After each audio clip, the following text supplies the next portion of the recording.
and welcome to Daddy Issues, where we talk about father and son relationships in popular culture. My name is Dominic Davangelion Archer, and with me, as always, is David Davangelion Bryan. Dave, this is a different intro to what we've done before. Why is it different? It's different because we, as we've never done before, we ended up talking for too long about a couple of things, so we've had to change the format of the episode slightly. Yeah, we've had to redo the intro because our plan was to do like the final few episodes of Neon Genesis Evangelion, episode 21, 22, 23, 24, 25, 26. We were going to watch each episode individually and then record a coalition of episodes to put together. But we realised our plan of speaking about each episode for 20 minutes turned into speaking about each episode for an hour. So... Best laid plans. Yeah, so what we've done here is we're combining the episodes for 21 and 22, and then in the future we'll release the episodes for 23 and 24, but for this final conclusion, we want to dive deep, Dave. I want to dive deep. I want religious imagery up the wazoo, in the wazoo, on the wazoo. Whose particular wazoo will we be putting the religious imagery, Dom? I'm bending over again. There we go. This is a reference to a part of the episode you haven't heard yet, where I'm bending over. I'm bending over to get religious imagery up the wazoo, so tune in till the end of the episode for that. And enjoy. I might just do that. But I wanted to come to you today being like super optimistic, because as you know, I bought myself these limited edition Ava Unit 02 Asuka earbuds, official licensed merch from like the Ava 2020 project, which was because the final Evangelion movie was meant to release last year, so they produced a lot of like official limited edition merch. These headphones with Final, which is a Japanese audio company. And then the movie was delayed from 2020 to 2021, and it just released yesterday. So the final movie is now out for people to see, and maybe at some point we're going to get to it. But I wanted to be like, look, to commemorate our awesome thing that we've done, I bought these earbuds, and then I watched the final 5 episodes again, and I wept after each episode. Wow. The amount of alcohol that I consume. Yeah. I was going to say you were fragile for more than one reason. Yes, yeah. And so I watched episode 21 a couple of days ago, after a fair amount of drinking, and then sat on the bed and was like, I'm gonna start crying in a minute. This is too much for me. And then I watched episode 22 where the same thing happened, and then 23 and the same thing happened, and 24, 25, 26, and each time I'm like, oh my god, this is getting too much. So then Dave said, we have to watch them all again. So here we are for episode 21. Blaming me. Yeah, it's always Dave's fault. We just watched episode 21 again, both of us. What did you think of episode 21? This is the Birth of Nerv. It's kind of a flashback episode. It's like catching us up to everything. What did you think of the episode? This was actually one of my favourite episodes from recent memory. I really enjoyed this one, and I think partially it's because it was very on the surface. I didn't have to read too much into it. There was not a lot of critical thinking to happen. It was just unravelling some story and some character stuff that I'm presuming is going to become very useful to know in the last run. So for me, it was very low maintenance, low demand. So I was like, great, this is a simple story. I'm just following what these characters are doing. I don't have to think any deeper than that. But but non-facetiously, I think there is a great amount of kind of good story stuff in here. And yeah, the ending did pack a punch. Yeah, I think it does a really nice job of filling in puzzle pieces that have been established before, but also doing what a good story should do, which is filling in some puzzle pieces and then opening you up to a wider puzzle that you hadn't seen before, right? It's like just when you thought that the puzzle was solved, you zoom out and realise that there's a whole other board, and you're like, oh no, I thought this was over with. Kind of like it's that. Good. Yeah, it took me in a direction I wasn't expecting, because it expounds on a particular character that I never thought was going to be that important, which is Gendo Akari's kind of right-hand man, Fuyutsuki. who I thought was just going to be kind of a placeholder right-hand man kind of character, but it turns out his involvement in Nerve and the beginning of the Eva project is really... I'm shaking my hands and widening my eyes as if there's a word I'm looking for here. Monumental, I suppose, is maybe a bit too big, but he's key. He played a vital role. Yeah. Okay. Well, the episode is called the birth of Nerve, and as you say, Fuyutsuki, I'm going to say that wrong. The deputy commander he's kind of the narrator character for this episode. He's kind of like, this is his episode, really, to lead us through the history of Nerve, how the world was changed up to the modern day. So do you want to start talking us through what went on, what happened, and how? Yeah, okay.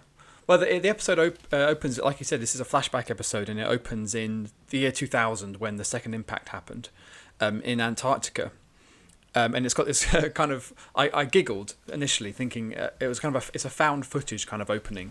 Yeah, it's kind of like Paranormal Activity or something. Yeah, it's like that. Yeah. And I was thinking of Cloverfield. Yes. And I was expecting fucking TJ Miller to start doing amusing narration in the background. Right. But no, then it builds on and gets quite intense, and we have all this kind of CCTV footage kind of angles of the moment the second impact happened. And you're going to have to remind me, but it seemed like new information to me that the second impact and the Katsuragi project, quote unquote, is the same thing. The Katsuragi project being the project that Misato's dad was running, where everybody died except for Misato. And maybe I missed it or I've just forgotten, but it turns out to me that was the exact same thing. Yes, yeah, because we know that that her father and everybody else died in the second impact, and it had been hinted at before that it was a deliberate thing, but this is like the confirmation, right? The CCTV footage proves to us that the scientists were experimenting with whatever it was that was there, that we know is Adam, and they were experimenting with Adam, and in doing so caused the second impact in that way. Because you kind of get... I got the impression, again, this is my first watch through, so lots would have been lost on me, but I got the impression that the second impact...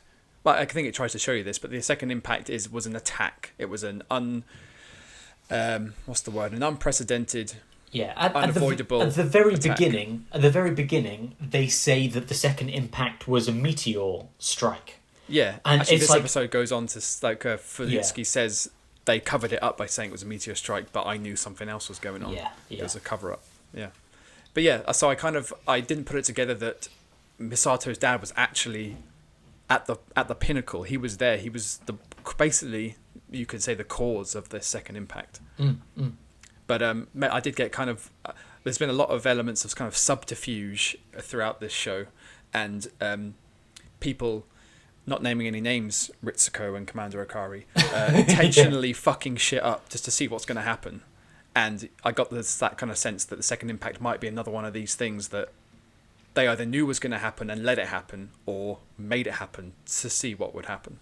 Yeah, and we get that really nice narration over the CCTV footage as well, which is saying, like, scientists do these experiments for their self-gratification and things like that. It's this big talking up, like, scientists think that they are gods themselves, but actually they are selfish and do all of their experiments for themselves.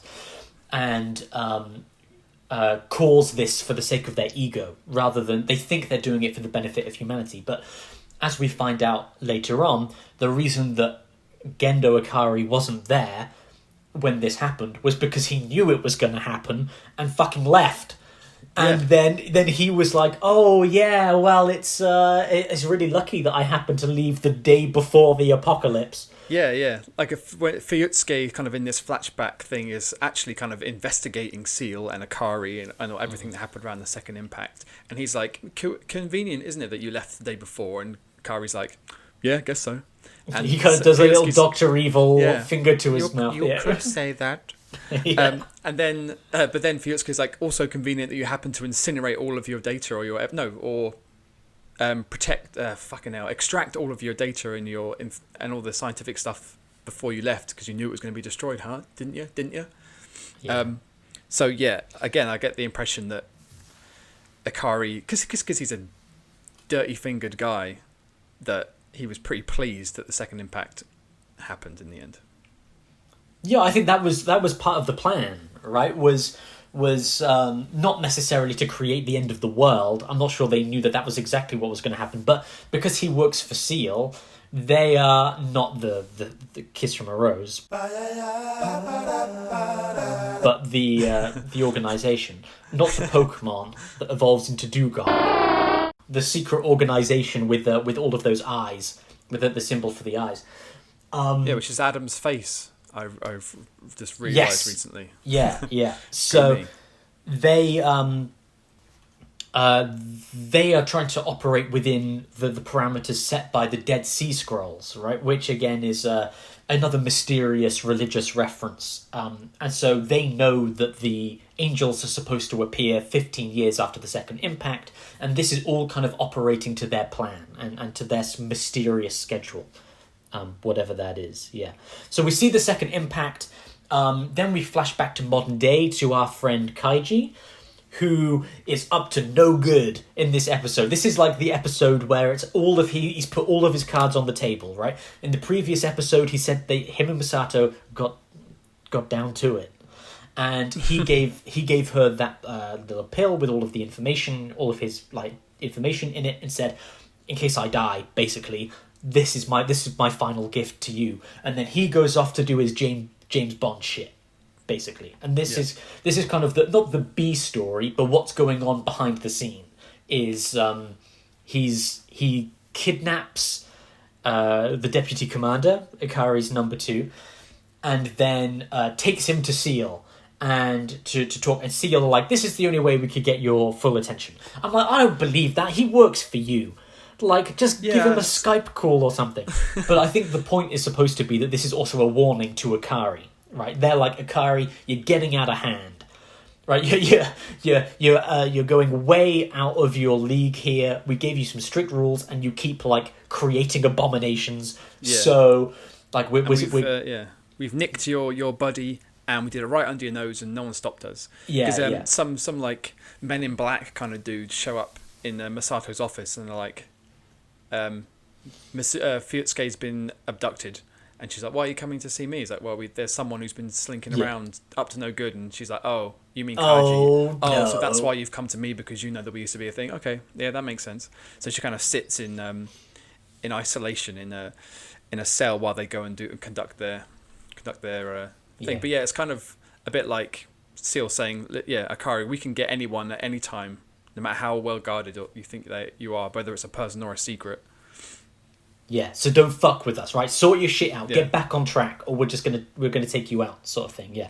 So with our flashbacks, we've been in the year 2000. We've seen the second impact on the CCTV footage. We've gone back to our deputy commander, who is now being kidnapped and interrogated, and then we flash back to 1995, right? So way before the second impact and everything, back to the release date of the TV show, because the TV show was released in 95. So this is we're all the way back to what would have been the present day when the show was. I thought it was 1994. Oh well, then maybe it was. Yeah, maybe it was. Yeah. Anyway, either way, around that time. Yeah. That's a great thing about a lot of post-apocalyptic things do this, where the inciting incident which caused this apocalypse that we're there to enjoy happened in the quote unquote present day. Like 2012. Just so we can all be like, oh, I recognise all this stuff, and therefore I can connect with this story better. I don't know. Yeah. Whatever. So we see our deputy commander back when he was just a humble university professor. Yeah. And he's doing the normal university stuff. His students are like, come out for dinner. His boss is like, you need to socialise more. And then his boss says, oh, a student named Akari wants to meet you. He's like, oh, Akari, that sounds interesting. So he goes to meet Akari, and we as the audience are supposed to think that it's Gendo Akari, because that's who we've been with this whole time, is Gendo Akari and his son Shinji. But who is it really, Dave? Who do we find out? It's Yui Akari. It's Shinji's mum. It's Shinji's mum, and Gendo, his surname is not Akari. When we meet him later on, he has a different surname. Rockabungi. Yes, it's exactly. great. It's so fun to say. Yeah, and when Gendo they get Rockabungi. when they get married later on, he takes his wife's family name. Yeah, which I don't know if that's a thing in Japanese culture or not, but Fuyutsuki seems to be surprised by it. Yeah, I think as well that's kind of a show of his devotion and respect to his wife, right? Because she's this brilliant, bright scientist person. And yeah, when Fuyutsuki hears the name Akari, it's because his colleague is saying, we've got this brilliant student who's come up with this great paper or whatever, so you should read it, you should meet her. Whereas when we first meet Gendo, it's him being released from jail after getting into a bar brawl. Yes. And Fuyutsuki's narration is like, I immediately didn't like him, I immediately thought he was trouble and not worth the time. Yeah, so Fuyutsuki kind of falls in love with Yue Akari and hates Gendo Akari. They don't say that he falls in love with her, but like it's pretty heavily, because when they meet later on in the future, he just like blanks her. He's got no time for her, kind of in the future, and I think it's because he wanted to be with her, but she chose this bar brawling douchebag, and that kind of, like, he says to her later on, they go for a walk, and he's like, what do you have in common with him? It's like, you should have more in common with me, but instead she chooses to go with Gendo, with this douchebag. Do you reckon? I didn't get that vibe, really. I definitely got the vibe that he disapproves of Yui choosing Gendo because he's a doofus and she's brilliant, but I didn't get the fact, I didn't feel like there was any feelings involved, at least in that scene where they're walking together. I think there's more of like a mentorship thing there. It definitely picked up to me back in the future when Yue has Shinji, and when Shinji's a little baby in the stroller. Yeah, and we get the same looks at her legs and her breasts that Shinji later has in when he's lusting after somebody in the future. Yeah. And I think that's that angle again telling us that there is a sexual urge going on. I'd go as far as them, but I never got any inclination that he had those kind of feelings before that moment. And even then, it's like flesh, it's legs and a bit of bra because it's the summer and she's wearing like a strappy top and shorts. But then the next POV shot we get after he's kind of looked at her legs and stuff without her noticing is Shinji's little fat baby arms. So yes, he's kind of got. I felt there was an awful lot going on in his head, and I couldn't exactly figure out what he was thinking. Yeah. Okay, so we've established our characters in the world before the apocalypse, and then it just goes bam, second impact. And then it goes, the year 2000, second, I think on my mum's birthday. I think it's meant to be on the 12th of September. I think, which is my mum's birthday. But yeah. Yeah, I think it's the 12th. Anyway, either way, apocalypse happens. Then 2001, he just says, this year could only be described as hell. Bam, 2002. And then they move on. Yeah, I thought that kind of made me smile because like, this is kind of pertinent that we're watching. Oh, well, at least I'm watching this for the first time in the age of COVID. It's like it could have replaced 2001 with 2020. This year could only be described as hell. Yeah.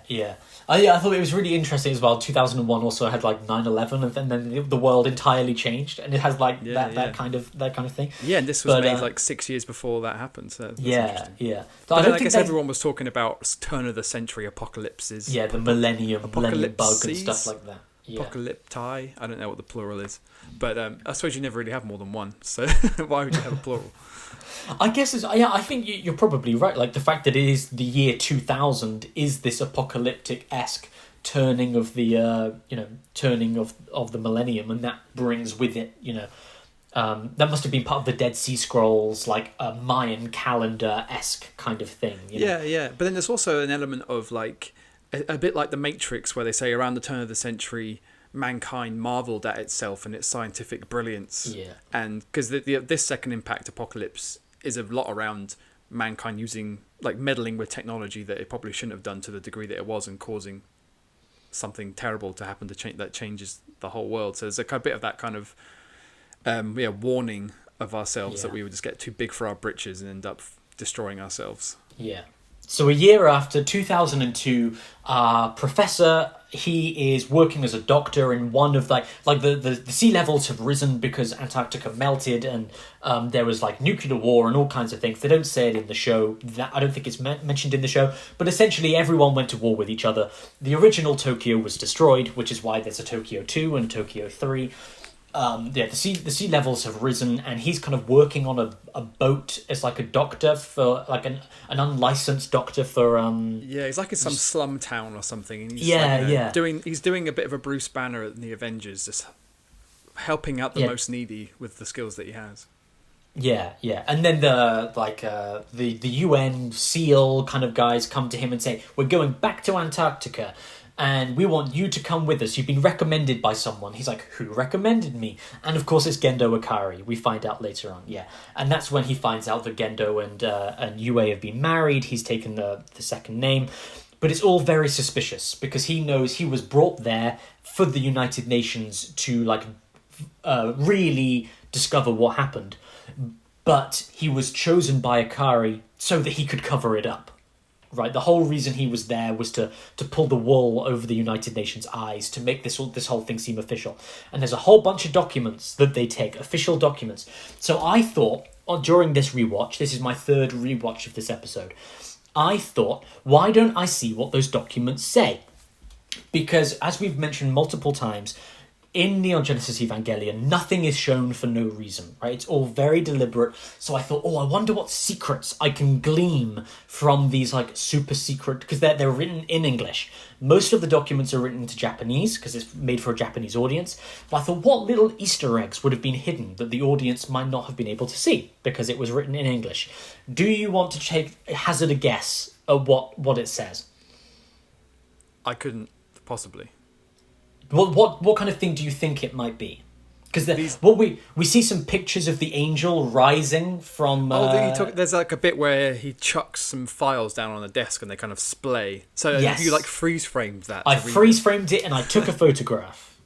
Okay, maybe we send that to me and we'll show it up fly it up on the video so we can have reference. Yes, but let's say, what could it say? It says Elvis isn't really dead. Well, you're a little bit closer than you might think with that kind of snide remark. Basically, the entire thing is a history of the history in English of Japanese comic conventions and the character Ultraman.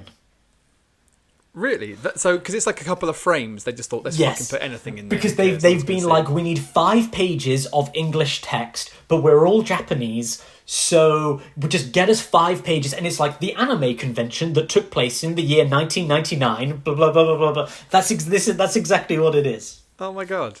Yes. Well, how fun. Good for them. Yes, I thought that was fun. I read it, I was like, oh my God, what's the secret going to be? It's like, Ultraman was basically what I found.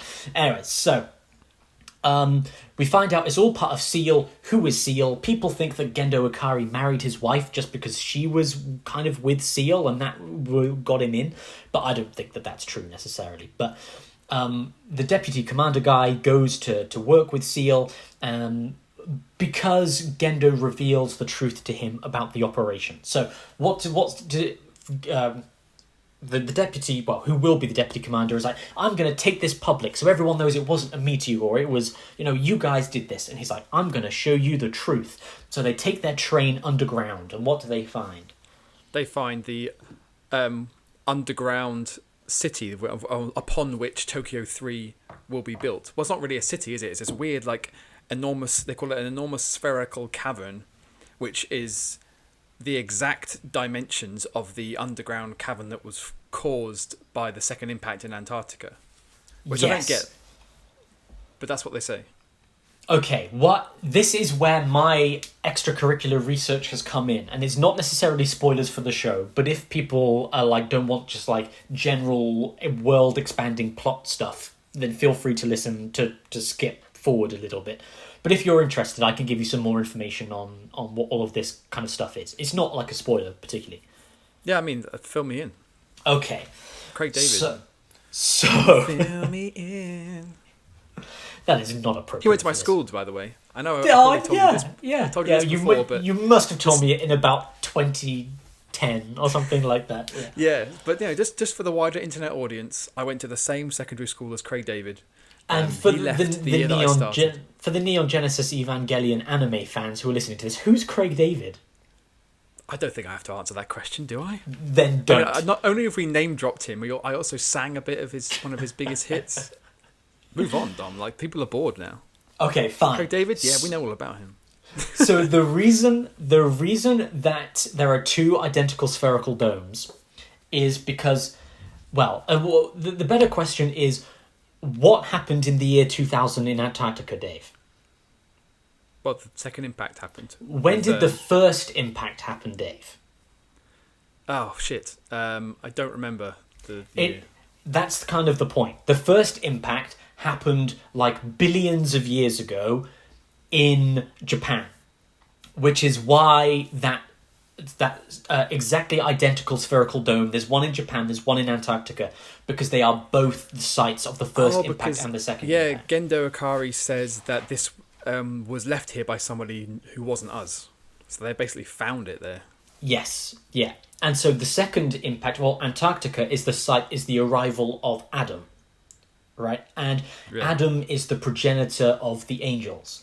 However, in Japan, you have the site of the first impact, which is the arrival of Lilith, who we've heard a little bit with this, but kind of comes up more later on. Another biblical character, who was Adam's first wife in the Bible. His first wife was Lilith.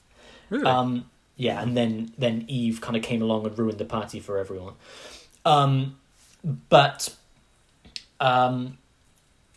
Lilith is the angel from which humans are born, because in the world of Neon Genesis Evangelion, the angels that we see are the children of Adam, right? Which is why they're always trying to get to Adam in the show, and we know that the Avas are built from Adam as well, right? Like we've seen that before.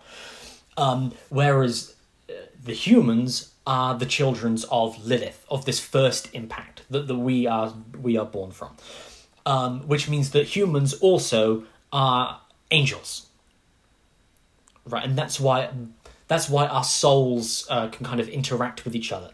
However, the point of the show is that the reason that these angels are so giant and massive is because they are one being themselves. However, humans are collectively supposed to be like, I don't know, like the 18th angel or something like that. We are like a communal angel ourselves, but not each individual person, but humanity as the collective is the angel. But the point of the show is that whoever sent these angels to Earth, only one of them is supposed to be on a planet.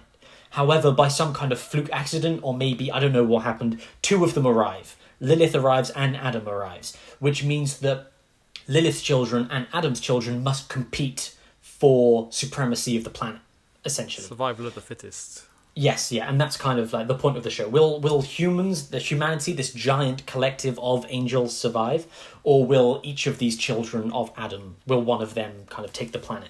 Kind of like that. Is the point.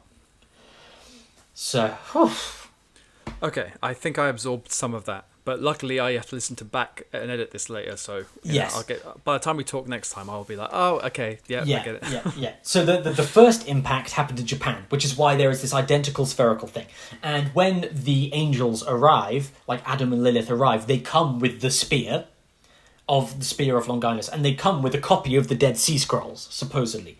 And the point of that spear... Like on a USB or something? Yeah, I think so. The point of that spear is to say to Lilith and Adam do both accidentally arrive, then you kill the other one. Like, that job's a good one, right? The planet's yours. But then the humans found Adam and started fucking around with him.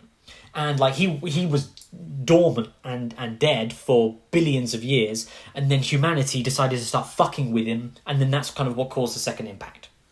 Right? Like... Yeah. If they just left him alone, then everyone would have been fine, is kind of the point, I think. Like Jurassic Park. Again, we're back to Jurassic Park. It happens every time. Most of my points are like, it's like that other thing that's been made by somebody else that I've seen, because I have no original ideas of my own. No, it's those same themes. You're connecting themes Yeah. from different things. Collecting Okay, themes. Yeah, the Matrix too. so we jump back down. We're in the underground city. They're like, oh, it's perfectly spherical, and we're introduced to another character, a very important character that we've seen mentioned multiple times, but we've never seen her before. Who's the new character that we meet? It's Ritsuko's mum. We're meeting lots of mums in this episode. Yeah, it is a mum. This is a mummy issues episode, really. Yeah. She's creating the Magi computer that we've spoken about before. Like, she's there doing all of that stuff because they're like biological computers, she says, and that's what she's kind of there to do. And we see Ritsuko is there as well. She's got the same dark hair as her mother, but as she grows older and goes to university, she dyes it blonde. Like maybe to create a different identity to her mother, but she's... Yeah, I think so, because we see when Ritsuko and Misato first meet and become friends, and at this point, it's at university, I think, because Ritsuko and her mum are writing letters to each other, and in Ritsuko's letter she says, I met this girl called Katsuragi, and usually people avoid me because my name kind of weirds people out, because I guess her mum is so famous in certain circles, but Misato doesn't care. She's just a blabbermouth. She's completely at ease, and yeah. it kind After years of silence, after the second impact, where she could not talk. Yeah, she had aphasia. They actually used the word aphasia, which I thought was interesting. Yeah. They actually gave it the medical term. But yeah, she, after the impact and after her dad died and she's the only survivor, she spent 2 years not saying, well, at least 2 years, because they have her sort of in... It's kind of weird. She's in another kind of padded cell kind of room as a child within SEAL. But yeah, so it could have been even more years before she became old enough to go to university where she didn't speak. But by the time she gets there, she's all math, mate. Yeah. She's blabbering away. Yeah, and that kind of gives Ritsuko the friend that she needs. But then she meets Kaiji and has her romance with him, and Ritsuko. They become kind of like a threesome, not the right word. A trio. Yeah. A trio of terror. Yeah. But not terror. But you know what I mean.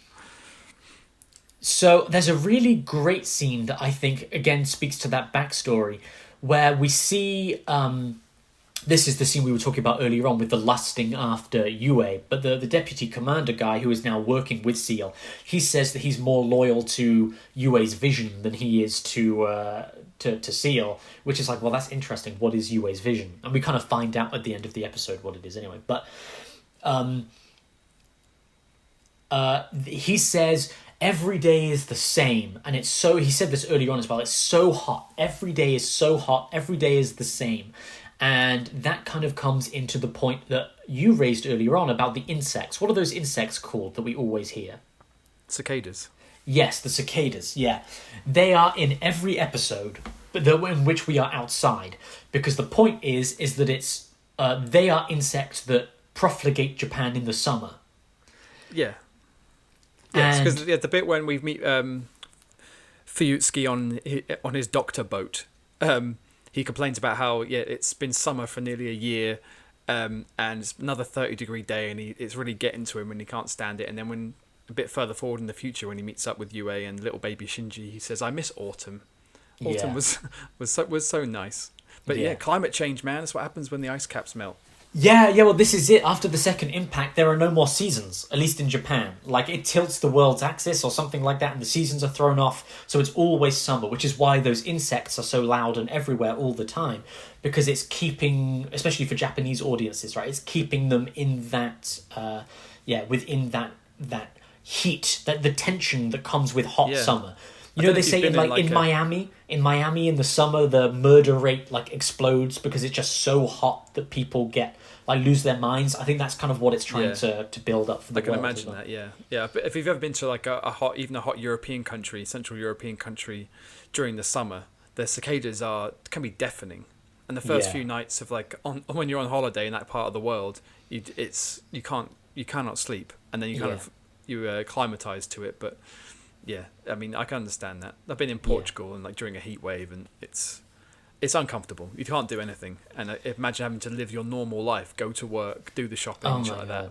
Yes, that was my life in the south of China. Yeah, Oh, yeah. where it was 34 degrees and the humidity was like 100%. And it's you'd have to run from the house to the bus to try and hope that it's a bus with air conditioning and not just one with the windows down. And the school that I worked at, because this was the people, I was living in China with Chinese people, and this was, every day for them. Like by the middle of April, it was like 29 degrees. So I would go into the school and like beg them, please, can you turn on the air conditioning? Because I am dying here. And they said, it's not even that hot. I can't handle this. Yeah, it's not even hot yet. It's going to get hotter. So no, we're not turning on the AC because we have to save money. And I'm just dying. So I would not do well in Japan in this way. No, I lived in South Carolina for a little while, but that was like October onwards. But October was still like 35 degrees. Yeah. But yeah, and my cousin who's English, who lived out there, actually came her first summer living in America in South Carolina. She had to come back home because it's like 40 plus degrees every day. And she's like, I can't handle this. Yeah. Come back to England where we barely get 30 and then we celebrate when we do. Yeah, it's too hot. No wonder everyone in the south of America is nuts. Like, they're the last people you want to give guns. They're all going crazy. It's too hot. It's too damn hot. Yeah. Milk was a bad choice. Yeah. So, back to Neon Genesis Evangelion. We get a bit in the lab where Yue is doing her fatal experiment, where she loses herself. We don't actually see what the experiment is, but Shinji does. Shinji's watching on. She says that she wants Shinji to see that there's hope for humanity, but we know that she dies in that moment, which is pretty depressing. Yeah, Ritsuko's voiceover says, and those are the worst words. The last word she ever said. Yeah. I don't think it is Ritsuko. I think it's Ritsuko's mum that says that. Yeah, sorry, yeah. Yeah, because Ritsuko's mum says... keep track of that. Yeah, because they're writing letters. The voiceover is letters going back and forth between Ritsuko and her mum, and unless you can pick up the subtle differences in the voice acting, you have to, and you can't rely on the visuals of it showing you which character is speaking. You can lose track. Yeah, because Ritsuko's mum says, and those were her final words, and I was happy about it. And then I thought it was not that those were her last words, but that the experiment went that way. It went bad, and Yui lost her life, and she was glad that it went shit, which is real like Akari kind of logic, Commander Akari logic, where it's like, everything went to shit, which is great for me because it means I can progress my agenda. Yeah, and I think this is the experiment in which Shinji's mother ends up being part of the Ava unit of 01. This is the accident in which she is lost. But her spirit or her soul is moved into the Ava that Shinji then meets later on, and why he's always connected with his mother like that, because he saw her die. But Shinji as well remembers seeing in the previous episode, I think he remembers seeing Unit 01 from when he was a child, and it's this moment. So it's always connected to his mother because she's in it. Her soul, in some way, is still there. There's all kinds of just like different nonsense stuff, different organizations. This organization and this organization were destroyed to make Nerv. Blah blah blah. Yeah, blah blah. The Birth of Nerv, as the title says.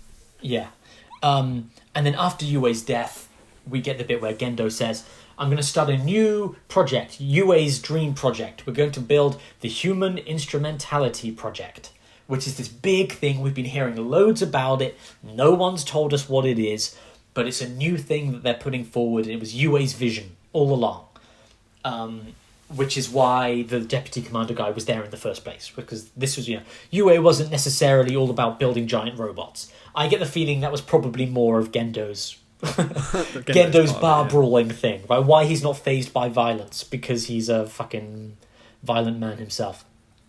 But we get a really interesting scene where Ritsuko is now working at the same place as in the underground city, and she's trying to find her mum because they're going to start working together.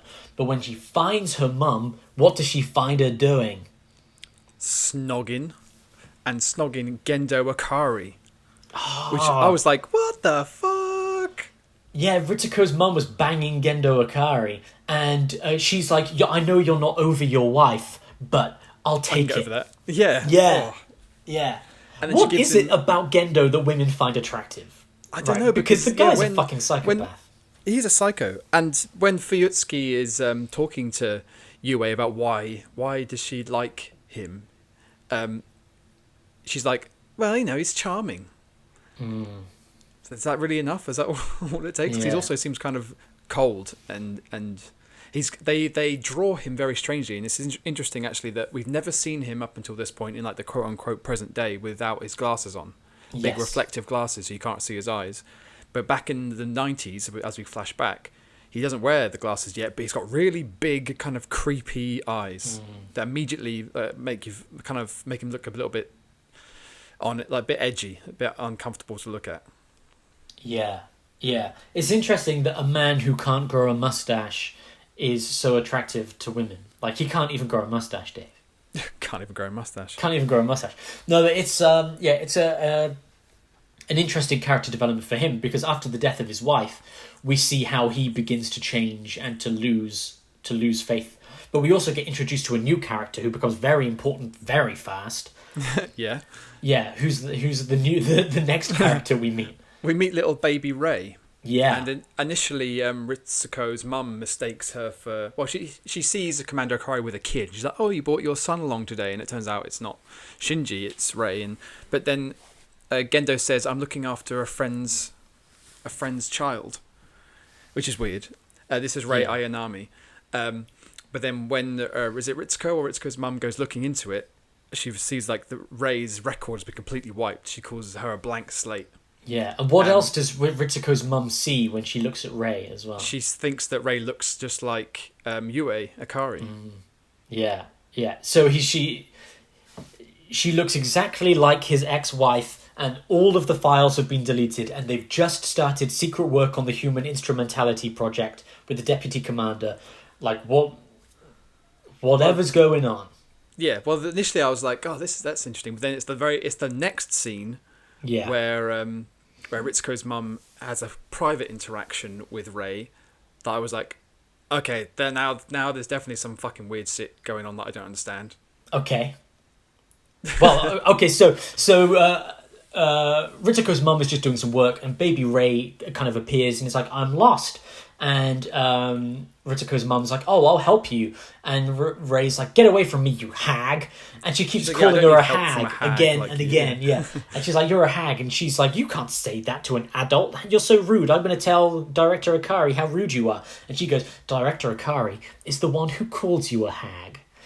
And Ritsuko's mum fucking loses it. Yeah, like her whole, there's all this like psycho like colored palette stuff happening in her vision, and next thing you know, she's got her hands around. Oh, hang on, I'm putting some shit together. But yeah, so she's got her hands around little baby Ray's neck, and she fucking kills her. Like, yeah. Do you remember what she says? Do you remember what she says when she kills her? She says, "If you're gone, another one will just take your place, just like me." Yeah, yeah. But she fucking chokes a child to death, man. Yeah, but then she realizes what she's done, right? What does she?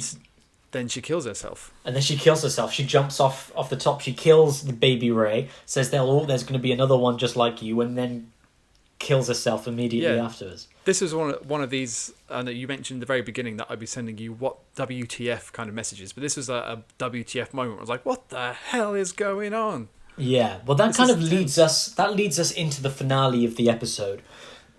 But before let's wrap it up, and then I'll ask you the question. So after that we jump back to the modern day, right? Like, that was the final big establishing point of Nerv, was the suicide of Ritsuko's mother. And then jumping back, we see that our boy Kaiji frees the deputy commander, says, I did all of this to find out the truth. And then the last time we see him, he's standing in a factory. He says to someone, "What took you so long?" Fade to black. Bang. Final shot. Yeah. And then we see Masato back at the apartment. She doesn't know what's going on. She just knows that the Kaiji's done something bad, and he's going to be in real trouble.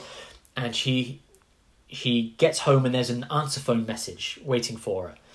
And it's a really kind of touching moment where he's like, I'm really sorry for the trouble I've put you through.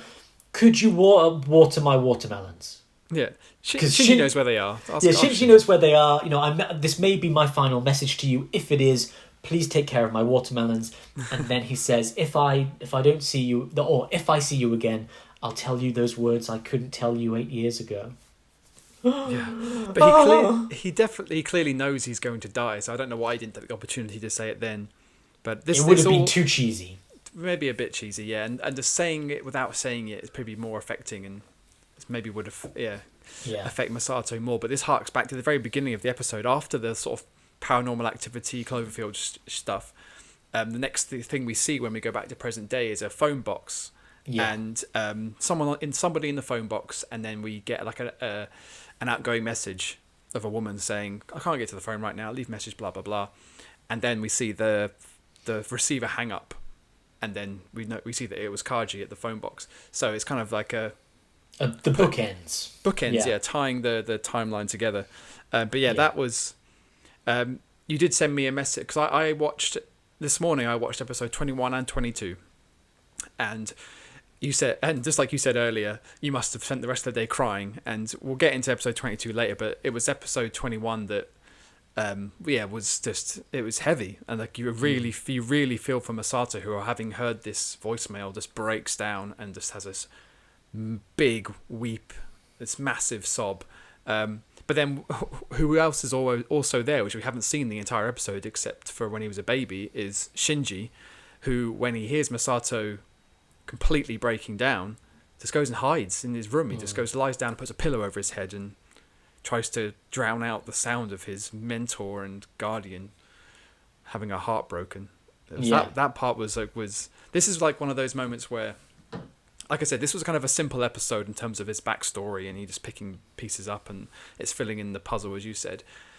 But then you had this really great human emotion stuff right at the end, where I really wanted Shinji to go over and give her a big hug and not even say anything, just give her a huge squeeze and just be there for her. But he doesn't, and this is just like we've talked about a lot of times. It's because teenagers don't always do the right thing, and they don't know how to handle emotional situations, and the fact that he didn't do anything and just hid away made it more emotional.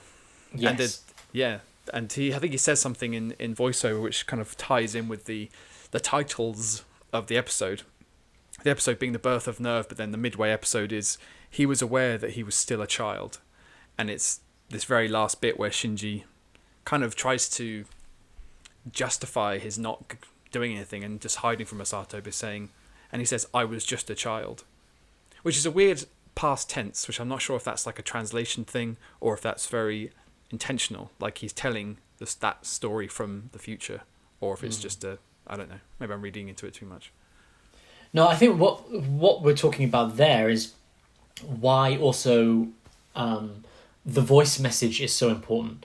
Is Shinji is unable to have that human interaction with Masato to give her the love and the care that she needs, right? She needs someone to be there to support her, but Shinji is unable to give it and retreats into his own fortress. He puts his own walls up because he can't stand the emotions of another person.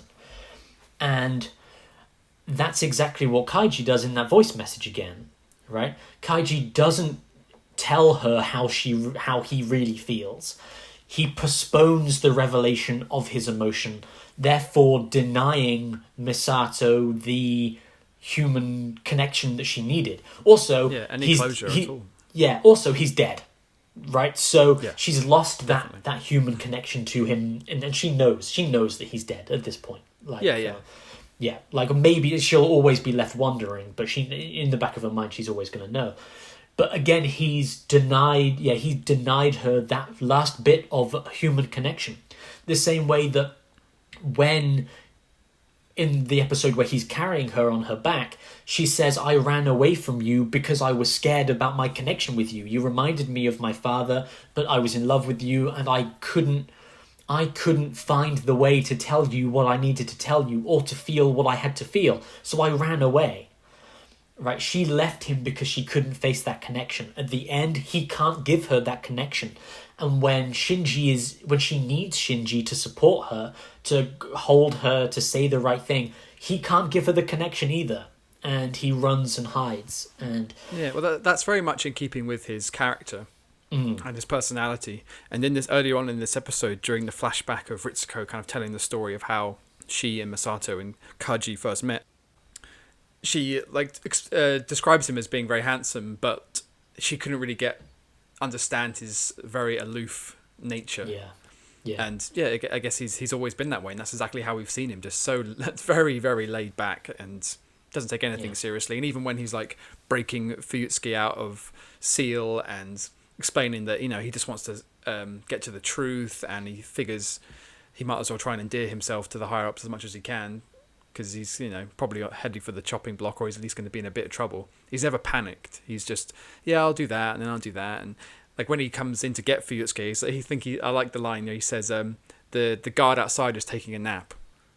Yeah, it's just implying that he's probably done something to get in. Yeah, he's knocked him out, or whatever. He's knocked him out or something, or maybe even killed him. Who knows? But he's just like, he's just taking a nap.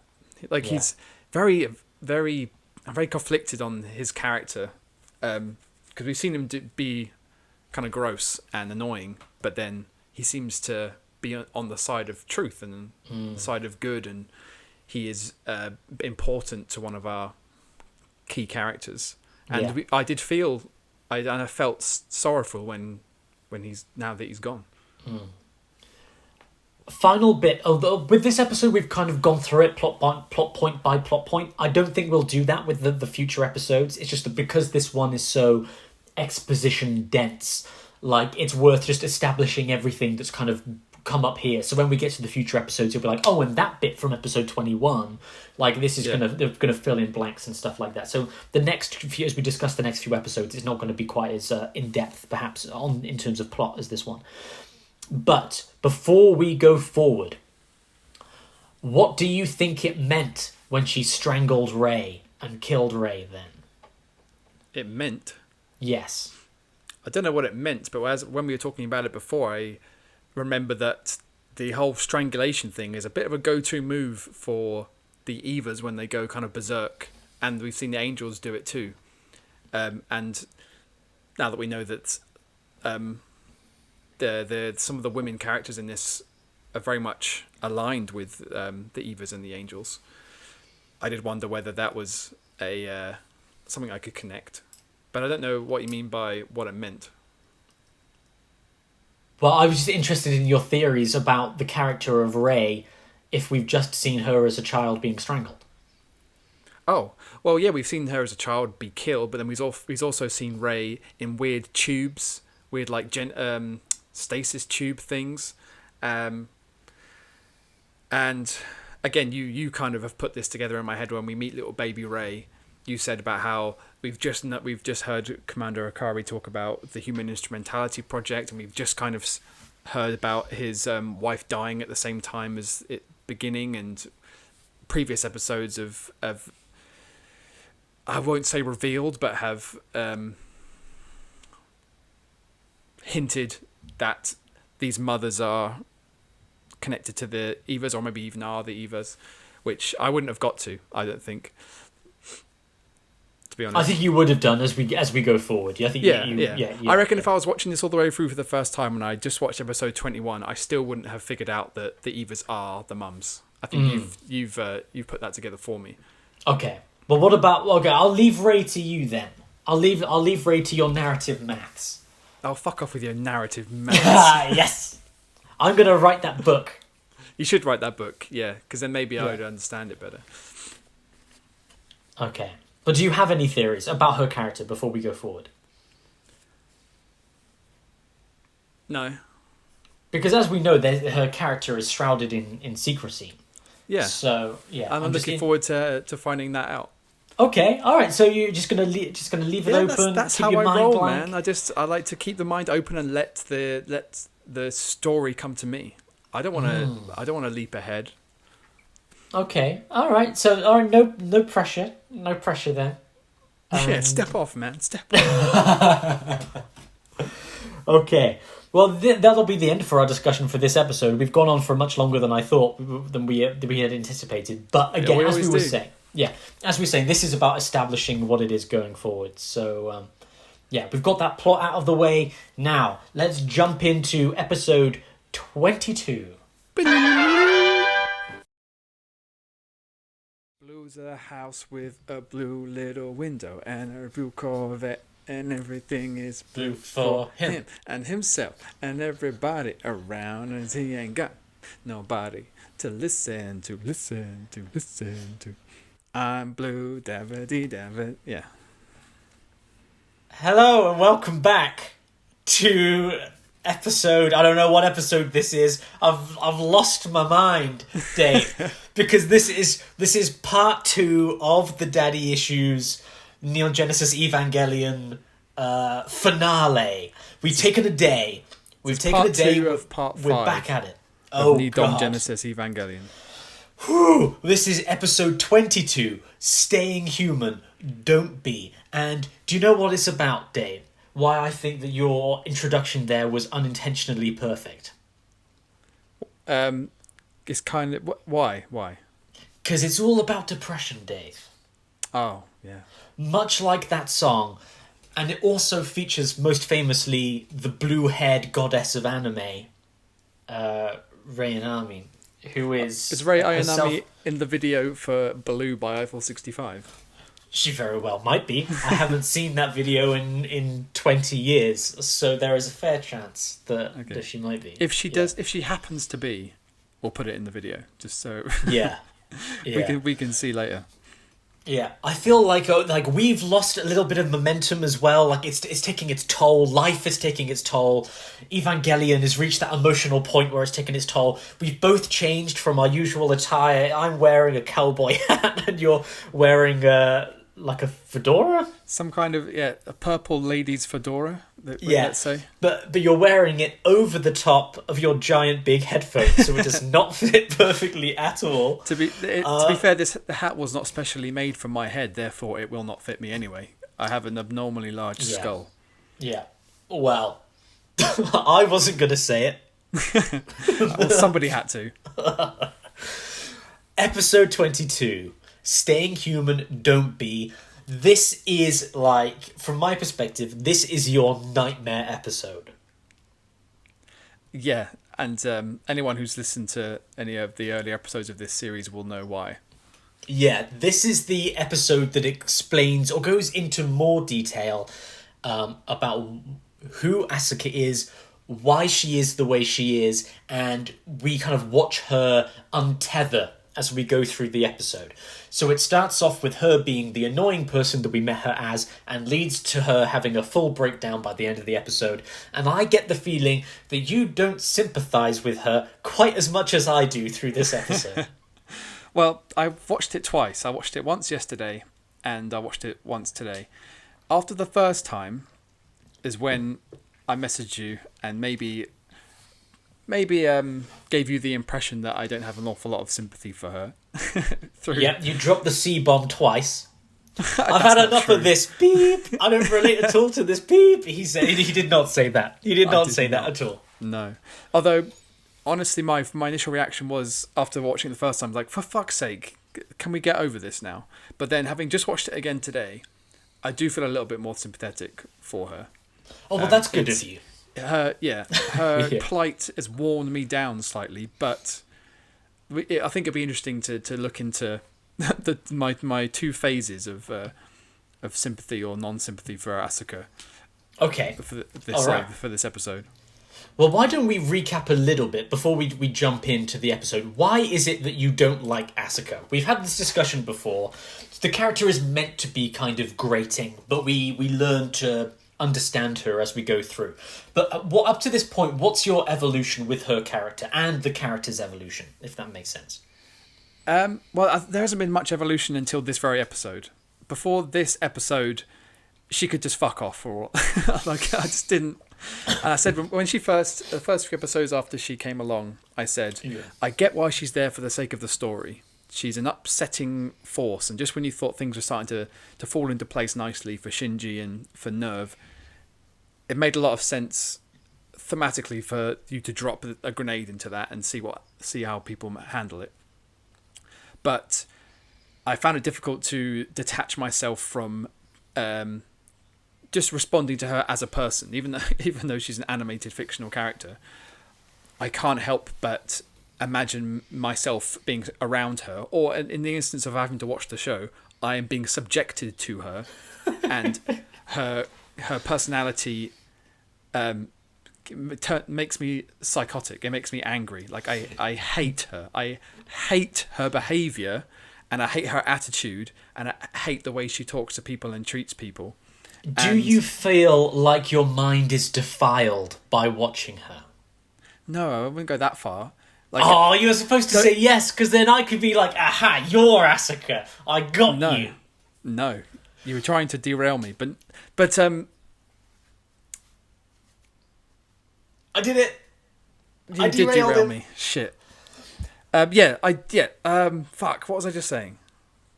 You were saying that you hate her, and I was about to say you're mimicking the exact things that Asuka says about the others within this episode. In this episode, she is calling out multiple times that she hates everyone and pushing them away, when really what she needs to do, Dave, is let them inside her heart.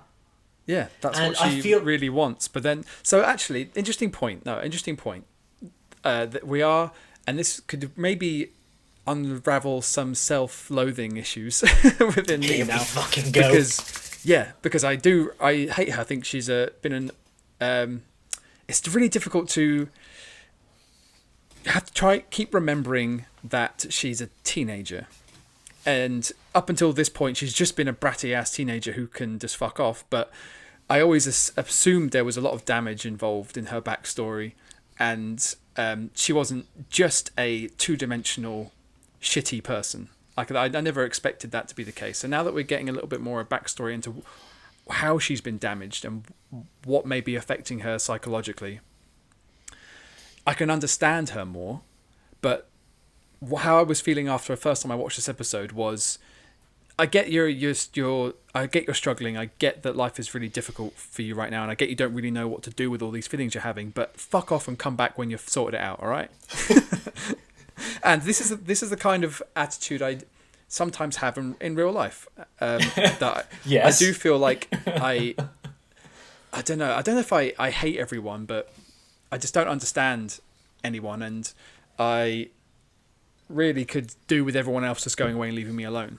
So while sometimes you're a real combination of Asuka and Shinji, aren't you? A little bit, yeah. Except I don't need any affection from anybody at all. Like I definitely don't need that. In fact, that's what I don't want, and that's just as grating on me as more objectively grating personalities. Like I've been spending some time. We're still in the middle of a pandemic, and I'm still fortunate enough to be working every day, but 4 days out of the week I'm at home.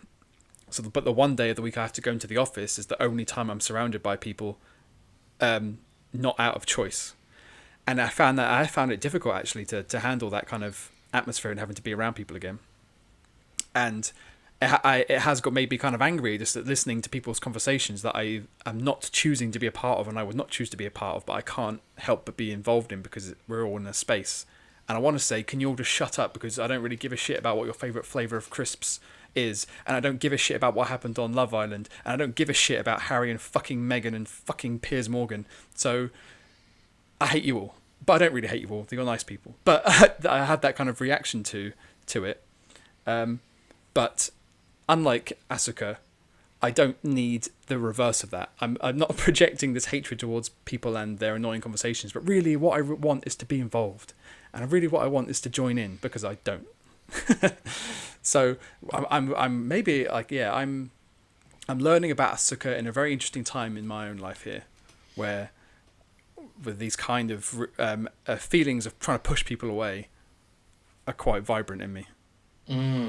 Interesting.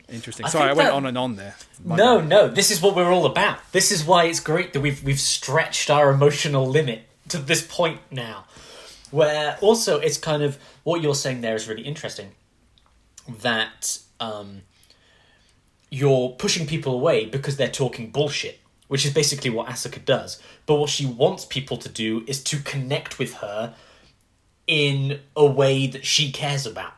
Right? And I get the feeling that for you it would be the same if you were at work and they turned around and said, "Did you see the West Ham match last night?" You'd be like, "Oh my god, human connection that I've been craving." Right? And I'll tell you what, actually, just to quickly interject, like I work in an office that's all women, and only very occasionally there's only 2 other men who work in my department, and one of them is part-time. And so on the days that I happen to be in, it's unlikely that there's going to be another man there, but there was a man there today, and as he walked past, he went, "So what'd you make of Man City tonight then?" And I was like, yes, you're right. I was like, finally, fucking something I can talk about. But for 30 to 60 seconds, and then it's over. yeah. It's not like, not like 40 minutes on the royal family and 15 minutes on crisps. It's just make your point, shut up and get back to work. Well, the good news is that we have 1 hour to talk about Japanese cartoons. So let's get into to the beginning of the episode, which starts just before episode 8, I think, which is the episode where we're introduced to Asuka on the ship, her and Kaiji. So the beginning of this episode is a flashback to just before then. They are on the ship from Germany to Japan, looking up at the moon. The moon's a big thing in this, Dave. Don't know if you've noticed the repeated moon imagery, but they can't fucking keep their hands off the moon. The moon's nice. I think the opening frame of this episode is the moon. Yeah, exactly, yeah. And that comes back to all of the different impacts and blah, blah, blah, blah, blah, blah, blah. But we're not talking about that now.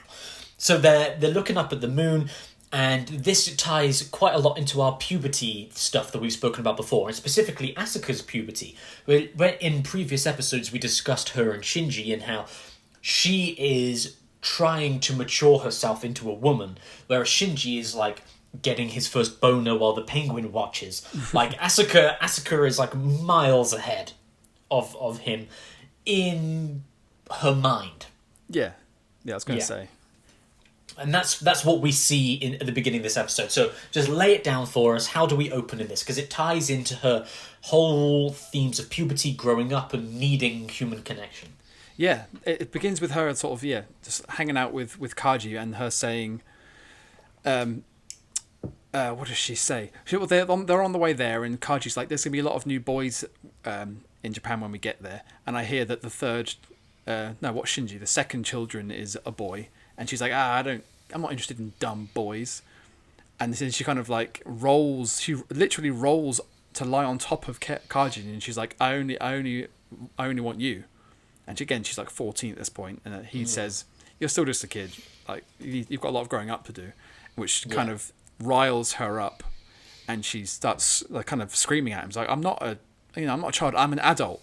Look how much I've developed. And she pulls her blouse open to show him her cleavage and her presumably training bra. Kaji just doesn't sort of bat an eye. He just says, "No, don't. You're still just a kid." And Asuka does not like to hear that. No. Yeah, it's a really interesting counter development, the way that we see her like that. Because we've spoken before about how the direction of the cartoons will use the character perspective to sexualize. As we've said before, like we've seen from Shinji's perspective, Asuka being sexualized, whether it's cleavage or in the episode in the swimming pool where she's like, "What? Look at my breasts, look at my bum." She basically says to Shinji before she jumps into a swimming pool.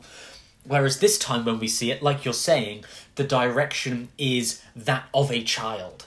Right? She is wearing a bra, but it's not like she's wearing a sexy bra like Shinji sees the bra. It's like she's a kid and she's growing up. Well, that's a good point, like, because she looks very... Sorry, go on. I was going to say just the direction of the scene. Again, this is kind of going back to what we've been talking about with those themes of puberty. Now, the theme of puberty is you are still in that transition of growing, rather than a theme of lust or sex. It's she wants this, but not because she's like horny, but because she wants to have become an adult. Whereas from Kaiji's perspective, as she opens her blouse in his face, it's just like, you're a kid. Like, it's nice of you to think this, but you're not ready. So, yeah, like kind of like that. Yeah, you're right. I was just going to say, I wonder how intentional this was, but it's very much of that perspective. Because when Shinji sees Asuka and her body, she's voluptuous and she's curvy and she looks very womanly. But then when we see Asuka with Kaji, she looks very flat, chested. I mean, and her body is very childlike. But obviously she hasn't developed in the space of those weeks it's taken her to get from Germany. It's just a perspective thing, like you said. Yeah, I think you're right, yeah. So this episode has a lot of flashbacks, and we cut between Asuka as a child to Asuka as she is in the present day, as the teenager in the Eva. What do we learn about her backstory in this episode? What do we find out about her? The last few episodes have been very mummy issues related, this one's another.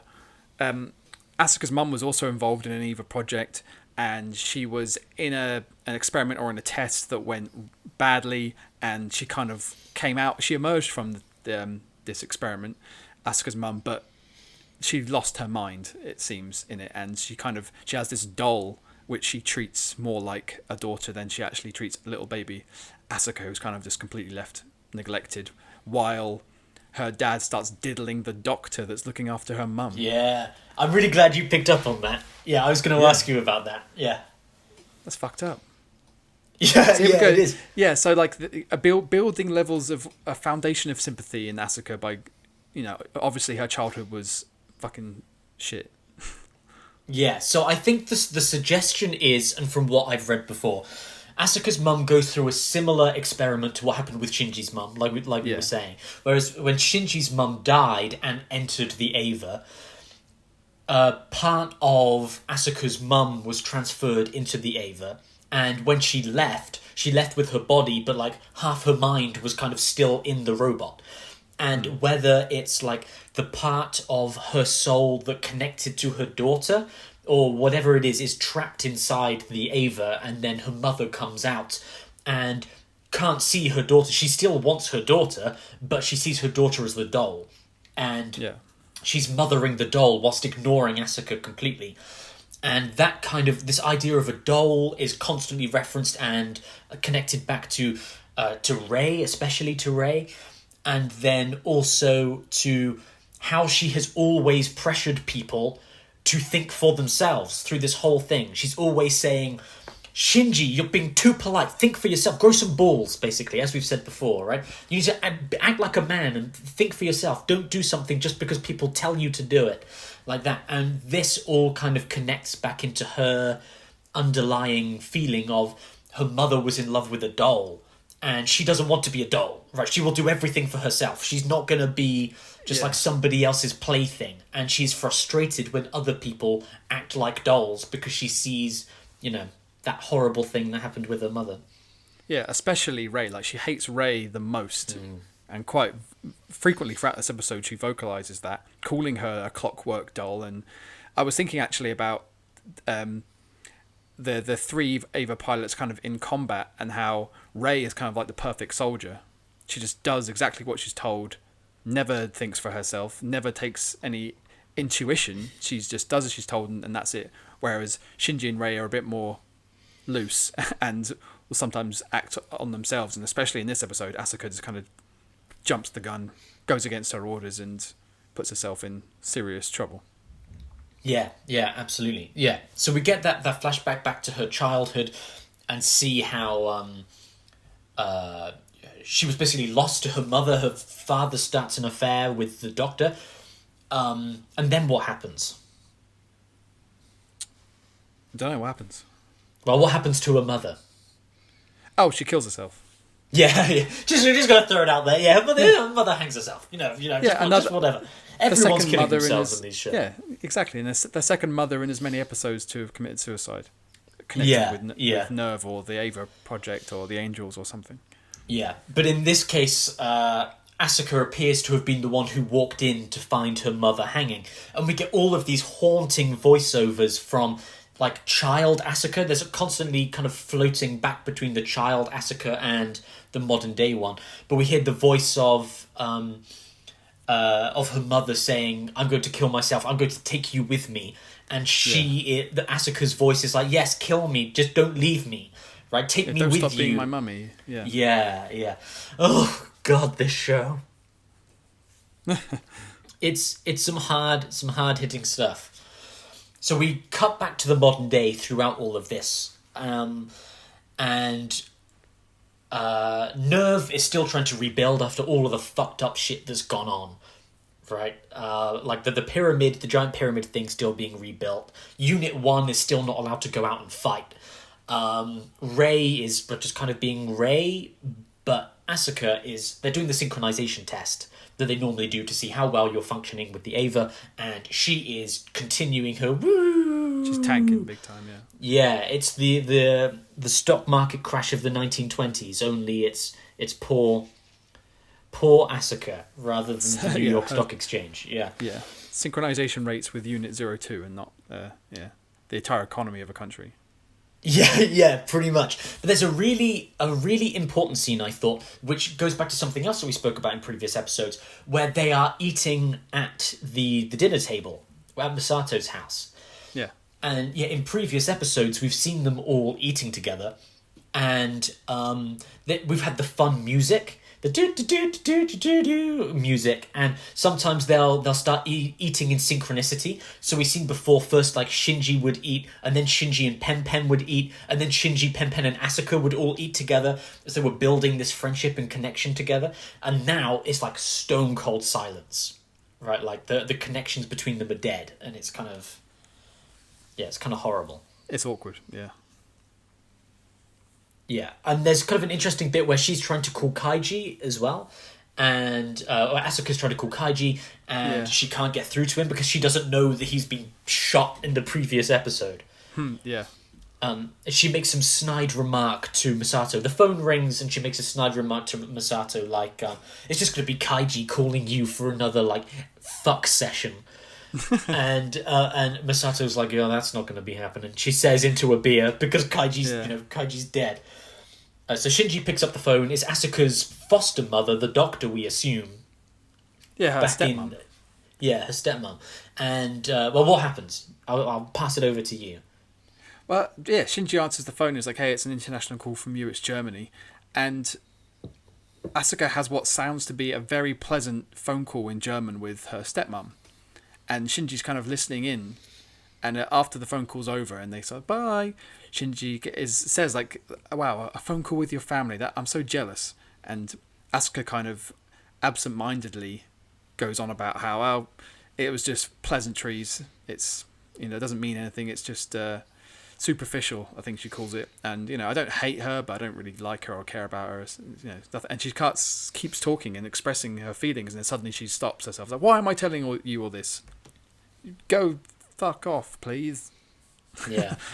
I think that is such an important moment there, because as we've been discussing before, that's the moment where she is opening up her heart to somebody else, and Shinji is there listening and absorbing it and taking it in, and just as she is about to open herself up to another human being, she throws down the latch, right? Why am I talking to you about this?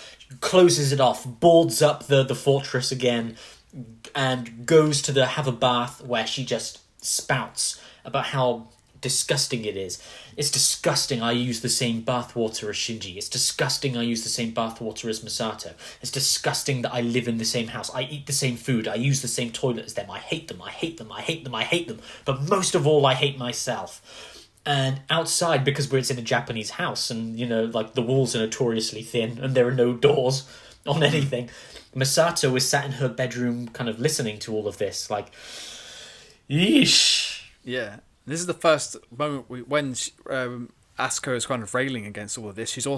She grabs hold of her stomach very pointedly, and I was like, oh, what's going on with her? And it's not until later on where we find out something else that she hates about herself. What else does she hate? Go on.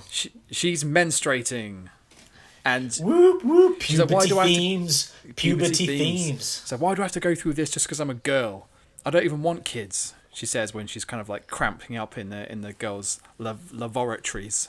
Yeah, there's a great bit where they're doing the synchronization test and she's failing, and Masato says like, she's having a down day, she's on a period, and Ritsuko is just like, the synchronization effects are not the synchronization results are not affected by something as stupid as periods. Well, she says, I think she says they're not she calls them affected superficial by or something. superficial physiological issues or phenomena or whatever. It's just like, she just shuts it down. Like, scientifically, that doesn't mean shit. So stop trying to defend her.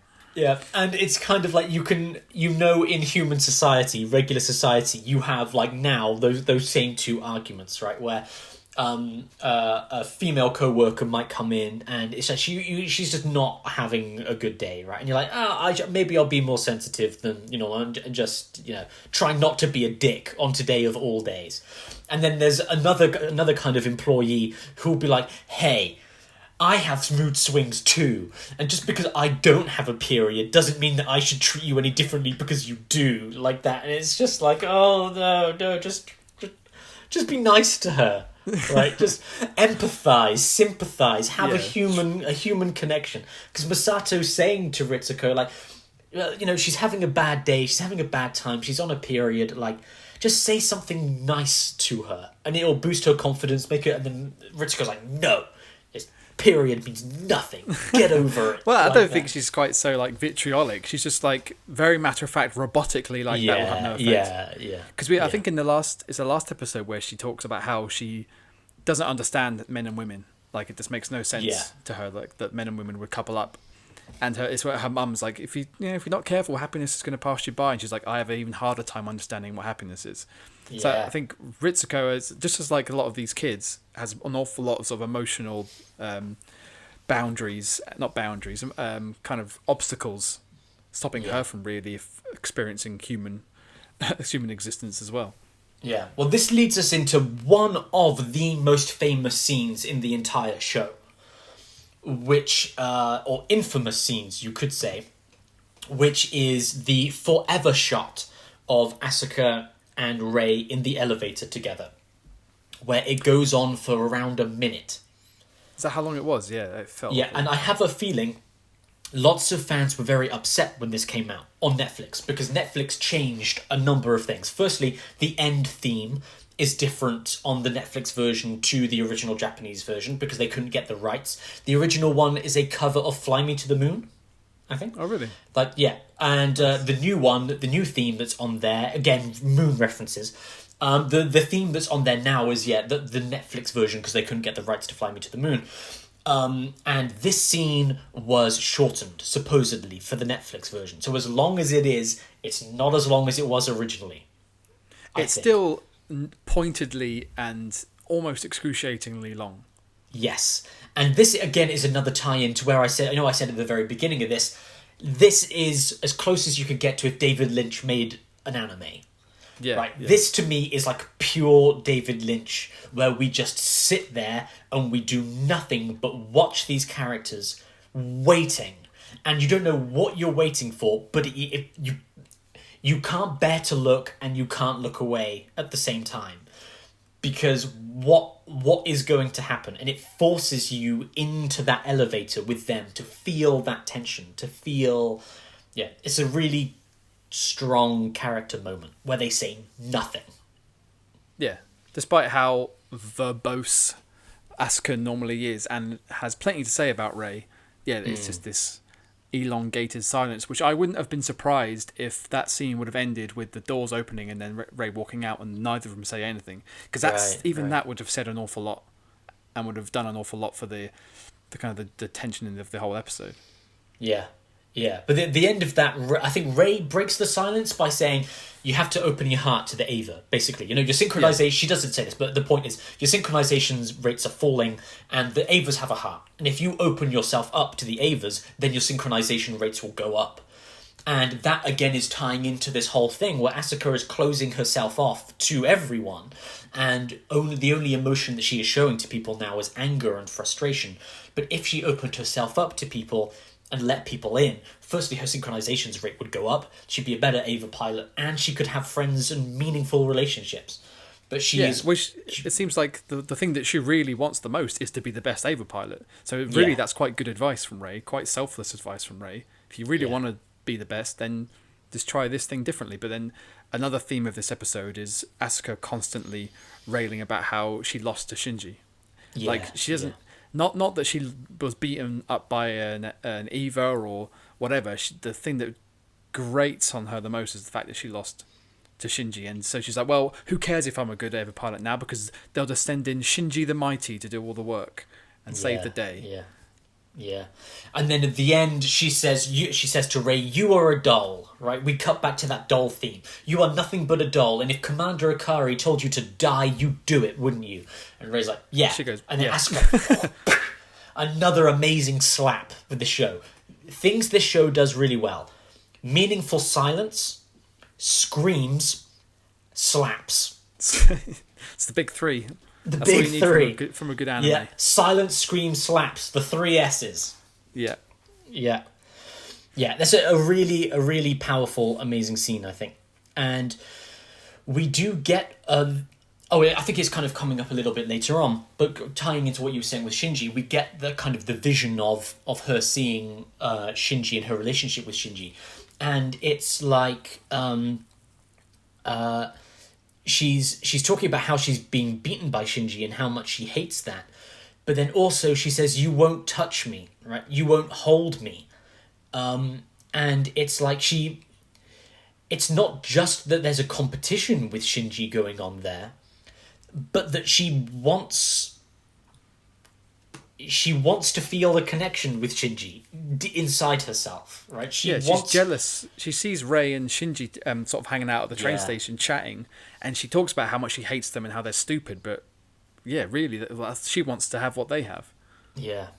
And it's a really interesting relationship because it's not necessarily sexual, or I don't know if it's romantic. I think it's difficult. It's kind of as we've said before, that childhood idea of romance, right? Where if they could actually hold hands and bear it for a second, then they could be happy. Both of them could be happy. That's all they would need, you know. Yeah, I get the sense that it's beyond the kind of more baser things like romance or sex. It's just a real need for a human connection. Like, I think like they could hold hands and their initial reaction would be, "Oh, gross, a girl," or "Oh, gross, a boy," or "Oh, gross, it's Shinji." And then if she actually just gave into that feeling of just having that, being able to touch somebody, it'd be a real balm to her. But it's because they're kids, especially in their teenagers going through puberty, they're going to struggle to get beyond what everything means, and so instead of just enjoying a connection with somebody. So as we've said, Asuka is at her lowest point, and as always happens within Neon Genesis Evangelion, when a character is at their lowest point, what happens? Somebody or just an angel attacks. An angel attacks. I knew it. Yeah, absolutely. Yeah, as we've said before, I think it was in one of the previous episodes you said, "I'm almost getting annoyed at the trope of when the characters are at their lowest point, an angel attacks." And it's like the episode waits, right? The episode's like, "Oh, wait for it. Aha, now they're in the shit. An angel attacks." Yeah, it's almost like this like meta thing of Commander Akari is watching the episode going, "What would be a great time for an angel to attack so that my agenda could be furthered and I can really put these pilots through the ringer." And he just like flicks the red button on his presidential desk and goes, "Angel now." Angel go. Yeah. Mighty Morphin Power Rangers go. Yeah, it's kind of like that. This angel is a really different kind to one we've seen before. Do you want to have a go at describing it? Because if somebody had somehow managed to avoid all of the religious themes up until now, this is basically it's taking your religious imagery up the wazoo and then smashing it right up there with a sledgehammer. Do you think? I think it's you're bending over, they put religious imagery up the wazoo, and then they just knock it right in there. I didn't think it was that obvious. It's just a glowing, enormous, glowing, winged, winged kind of thing in the orbit of the Earth. But it doesn't look like a typical angel that you would expect from biblical imagery. It looks almost like a dragon kind of shape. Just a huge winged beast kind of thing, which is going away from some of the more recent Avas, which have been kind of a little bit odd and not exactly comparable with creatures as such. But this, it has a very clear kind of wing shape, but it doesn't do anything. It just hovers in the stratosphere, seemingly doing nothing. Yeah, so they send Rei and Asuka to go and fight it, and Rei, they say, Rei, your point, right? You're taking point on it. Asuka's like, no, I'm going to fucking take point on it. And Ritsuko's like, oh my god, this fucking girl. And Misato's like, let her do it, right? She needs this, and if she fails, she's out. Right, it's kind of like that. So, and Asuka knows that. She goes up there and she's like, if you fuck this up, Asuka, they're going to take Ava 02 Dom's headphones. They're going to take them away from you. So like we've got to. We can't lose. We can't be beaten by Shinji. We have to do this. So she's there. She's got the sniper rifle laid up. They're going to shoot the fucker out of orbit, but it's just a little bit too far away. It's too out of range. And then just before she can get it, bam! The angel attacks. But its attack is a little bit different. This was a WTF moment for me. This is... Let me do it. I'm bending over, Dave. Oh, he's bending... I can see your wazoo. Now, stick some religious imagery up there. Yeah, this was a moment where I was like, what the hell? Okay. What happens? What happens? The from the angel in the stratosphere, an enormous beam of like prism light comes down and sort of engulfs Unit 02, and I think it's called Pachelbel's cannon, isn't it? The very choral operatic music that goes hallelujah, hallelujah, hallelujah. Yeah, that one. Yes. And yes, that's the one. It goes on, and it's like a almost aural attack on Asuka. There's no like physical damage, but they call it a psychological attack. Yeah. Where the angel's using this beam to kind of get into Asuka's head. Yeah, literally, it's like an angel is shining a light down from heaven, reaching into her soul. Yeah. Basically, and like, she's screaming. Asuka's screaming. You know, she says, "Stop raping my mind." I think she says. Like, it's some serious. She says, at the very end, she says, "I've been defiled," which is what I was linking to with you earlier on. It's very, very intense, and she's and Misato's saying, "Fall back, retreat," and she's like, "No, I'd rather die than retreat." Yeah. Yeah, she's like firing the cannon that she's got. She's firing shots, but just without thought, really. She's pulling the trigger, but her soul itself is under siege, her mind and her soul. And this is really the worst person at the worst time that this kind of angel could happen to attack. Yeah, and she was only in the line of fire because she refused to follow orders and thought she could handle it herself. It's because she would have to support Rei. She's like, I'm not supporting her. So that's why she just, which is another thing where I was like, fuck off. Just do as you're fucking told for once. Jesus Christ.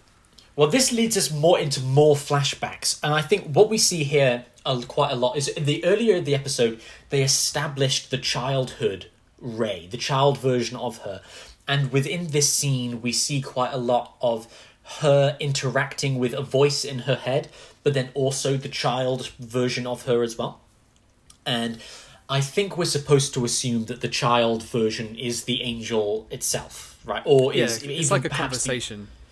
We've seen it happen with, I don't know if we saw it with Rei, but we've seen it with Shinji, where the angel takes the form of something recognizable to Shinji in his mind, and then they have a kind of a conversation.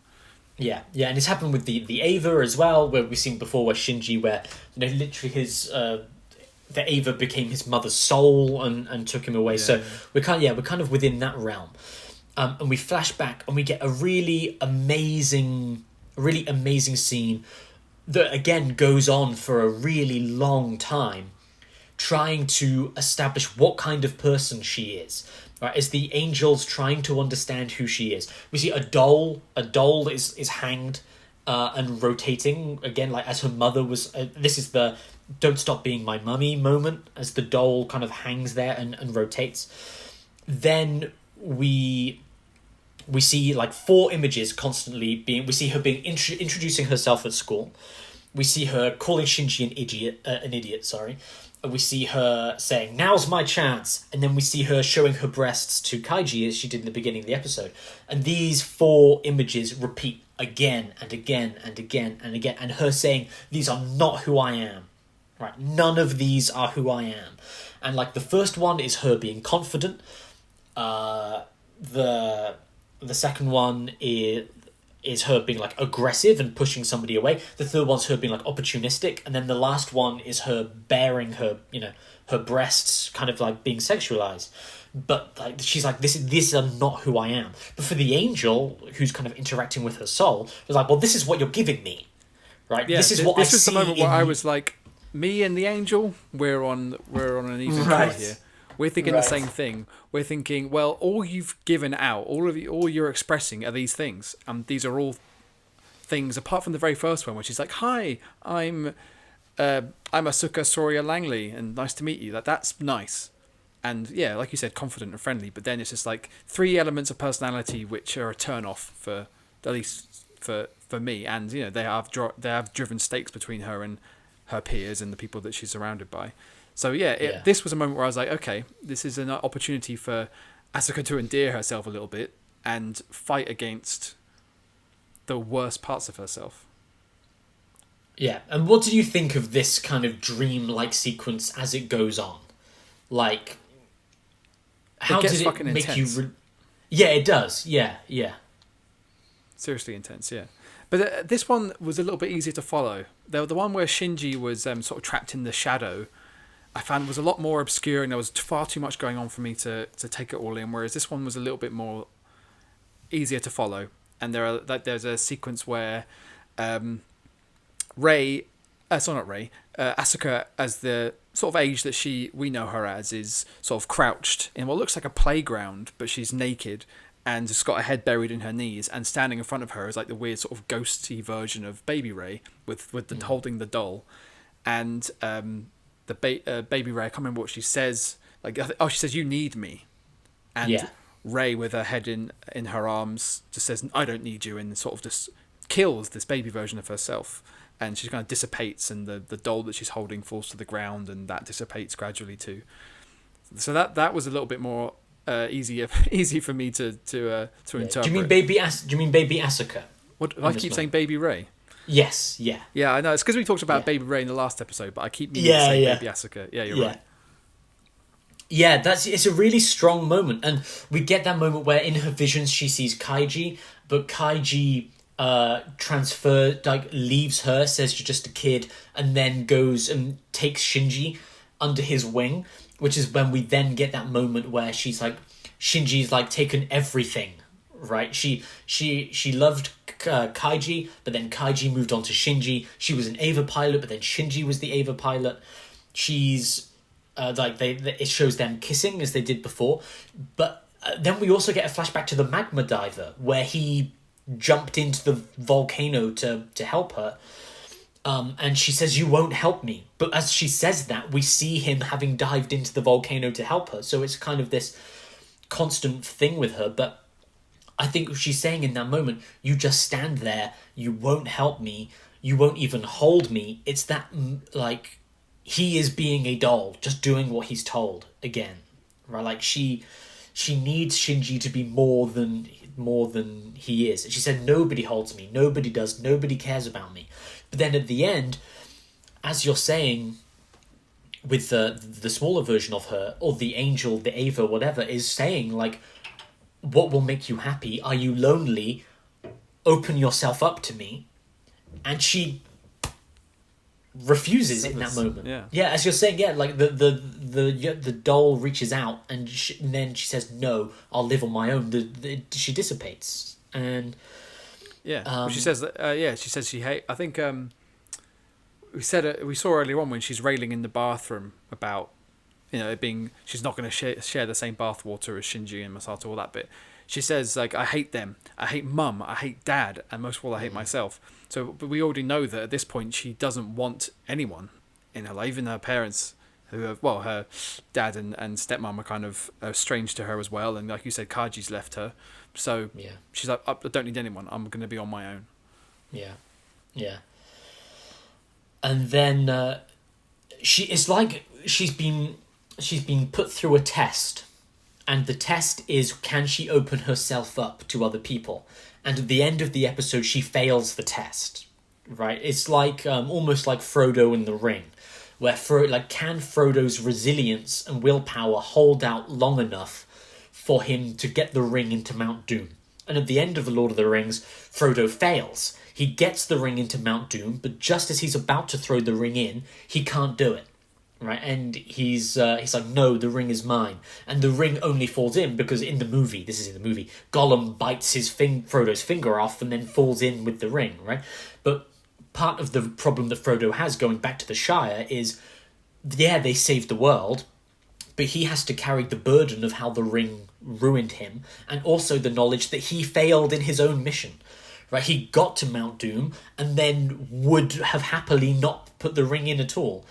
And I think that is this kind of Asuka moment here, where the angel has spoken to her soul and given her the opportunity. All right? Open yourself up and you won't have to be lonely anymore. But she can't do it.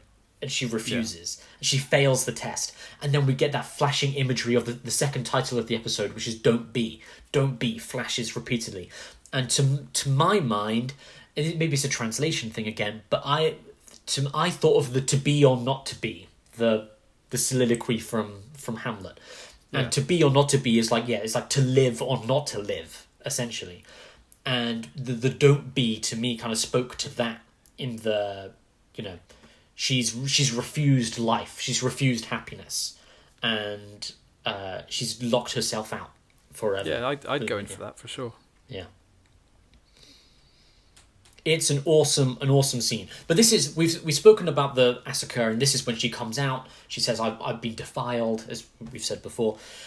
And she calls to Kaiji. She says, Kaiji, I've been to, she's calling to him, saying she feels dirty. Where at the beginning, she wanted to have sex with him. And that... Oh, yeah, because she says, we didn't touch on it, but she says to him, if you said so, we could do it non-stop. Kissing, or we could even go further than that. Yeah. Like, she's like very explicitly saying that she will give it up to him. Yeah. But that's kind of the end of the Asuka moment for a little bit. Like, until the very end of the episode where Shinji goes to say, I'm glad that you're okay, Asuka. And Asuka's like, I'm not fucking okay. Get away from me. I hate you. Again, Shinji has gone there to reach out for a human connection. And she's failed the test. Right? She's if she had accepted the test and then the angel was destroyed, she could have had this connection with Shinji. But she's failed. And she can't connect to him anymore. But how does the actual episode end? Because that's what pushes the plot forward. How do they defeat the angel? Oh, this is one of my favourite sort of action-y moments, where they still don't want to send Unit 01 and Shinji out because it's too much of a risk that he could be compromised by this psychological attack. So Commander Akari's play is to send Rei down into the fucking basement and get the Spear of Longinus and then use it as a weapon. So she bombs down there, removes the Spear of Longinus from Adam, who's still crucified up on this wall, this enormous, weird body. And then as she pulls it out, it seems like the Spear of Longinus is kind of stopping Adam from fully developing. He's still he's like a torso up, and he's got arms and head, but that's it. But when she pulls the spear out, suddenly these legs just like flop, like he just grows legs suddenly, and now he looks like a full man. And I'm sure they knew that was going to happen, but Kari's taken the stance that they need to do this. So Rei gets back up to the surface with the Spear of Longinus, winds it up, fucking lobs it into space, and it hits the angel in orbit and kills it, obliterates it. But in doing so, the Spear of Longinus is lost. I think it flies off and gets caught in the moon's orbit, and it's just like stuck orbiting the moon. More moon stuff. More moon stuff. Moon's back, moon stuff. Baby. But when she was winding that up and she lobbed it, I was like, fucking yes, awesome throw. I really enjoyed that bit. The sportsman inside you was like, Yeah, oh my yeah. god, good accuracy. I love It's like the a idea javelin that into space. Man. yeah, I love the idea that they don't have a gun powerful enough to shoot it, but that the Avas are so strong and accurate that she can throw it like a javelin. Right? They can't shoot it; it's too far. But they can fucking throw a javelin from the ground to Japan into orbit and destroy it. And Yeah, then I mean, maybe there's how some, like, magical phenomenally stuff lucky. from- So Yeah, how well, phenomenally lucky is it that not that it hits, but that it later gets caught in the moon's orbit? Right, like what are the chances that the angel and the moon happen to be lined up well enough? Like it should have gone to fucking Mars, but anyway, it's fine. It's all good. I mean, yeah. It's all good. It's not only did she, the spear make it into orbit, she basically threw it to the moon. Yeah. Yeah, but I mean, I thought that was just really fucking cool. I like that. Yeah, we get some really nice moments there as well. And Masato says to Commander Akari, "You can't do that, right? You can't send an Ava down to Adam because the third impact will be when an Ava touches Adam. Like, are you going to risk the third impact to get the spear?" And Akari doesn't even say anything. Masato's like, "Aha, got you. I've got you." She's like, I Right, knew like- that the second impact wasn't caused by an angel. Something's going on. Yeah, Yeah. this is all feeding into her search for the truth. And then the deputy commander, who we spoke about in the last episode, says to Akari, like, "You're pushing it too far. Right? Last time Seal kidnapped me to send a message to you, and then driving straight after they do that, you're gonna throw the fucking spear to the moon?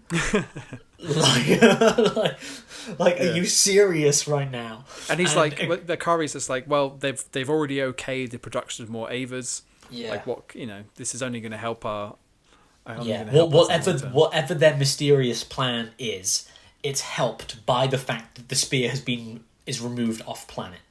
And I think that the deputy commander says something like this is your pretext to up your schedule, right? Like you're accelerating your schedule here. What does he say? Akari says like, you can't wind back the hands of the clock, but you can push them forwards. Yeah, Which is a cool line, but it doesn't make any sense because if you can push them forward, hands forward on the clock, you can push them back too. But that goes without saying. But it just sounds cool. So that's what the deputy commander said after after the camera cut. Okay, and cut actually, Akari, if you if you do. And that's kind of the end of our episode, right? The spear of Longinus is gone. We've seen Adam grow and form, but we know that the spear isn't there to contain it anymore. Unit 02 is compromised. Asuka is compromised. They say in this episode, time to start looking for another pilot for 02, because Asuka's, she's gone. She's cut off the connection with Shinji. The home life is ruined. And we've got... Masato thinks it's probably best that they don't all live together anymore. Yeah. And we've still got, 4 episodes left? But it's... Oh, man. I think we're going to have to release those 2 episodes as one episode of Daddy Issues. I think so, yeah. This is going to be the end of part 5 of Neon Genesis Evangelion, and we're going to go into a part 6, maybe a part 7.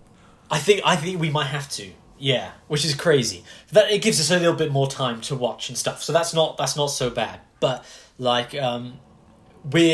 you can't avoid it with these episodes. There's so much going on, and it's all character stuff as well. When it's just like the robots fighting, you can be like, oh, and she throws the spear and blah blah blah blah blah, done. But it's like trying to explore, who is Asuka, what made her this way, and the evolution of that. I think it's a really beautifully done episode where we see her as a child, and then we see her trying to process it all, but ultimately failing. Right?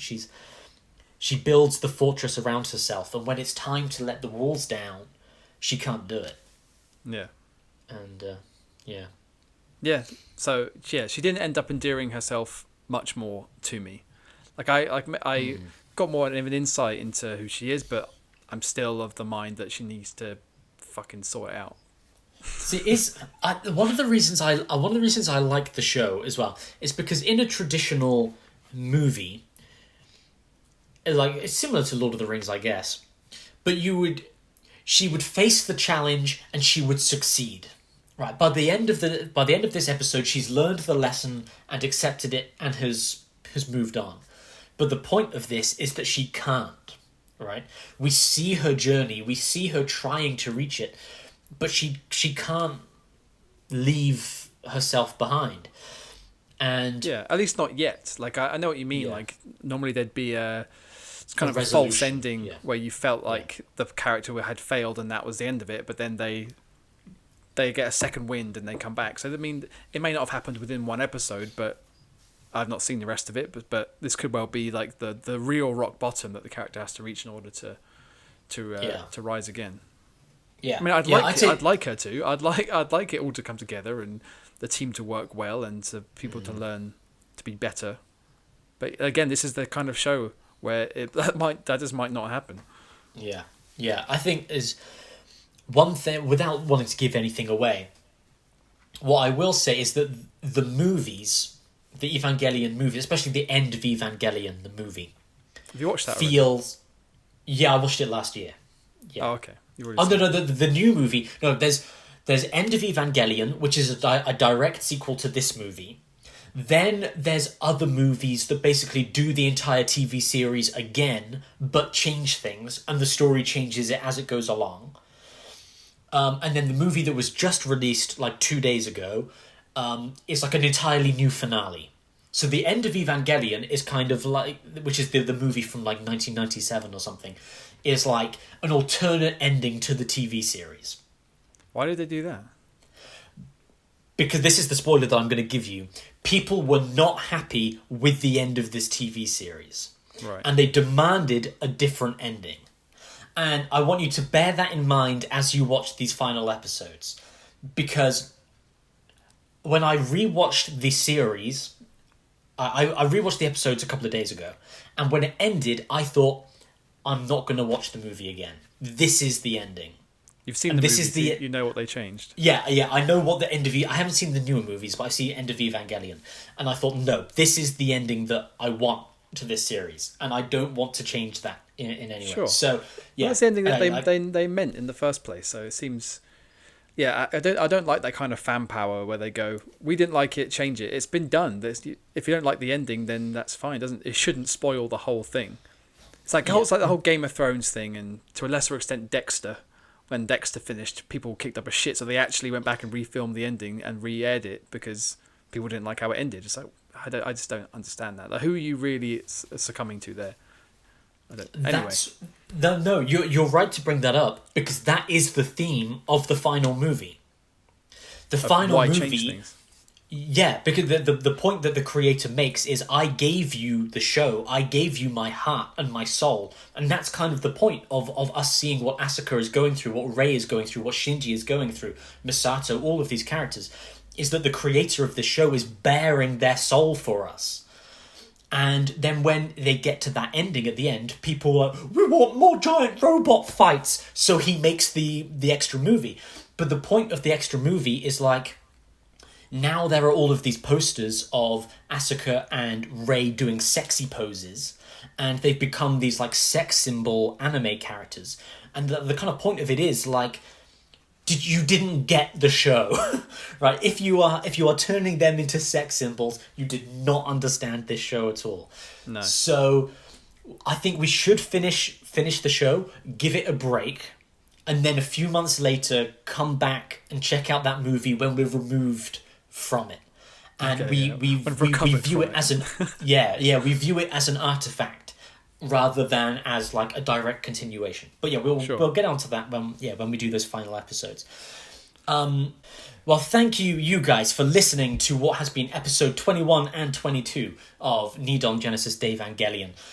God, Dave, it's ramping up, and I can't wait to talk about the ending of this show and how exhausted we're going to be afterwards.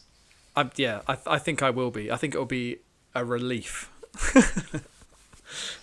Tune in next time to see just how much we have cried.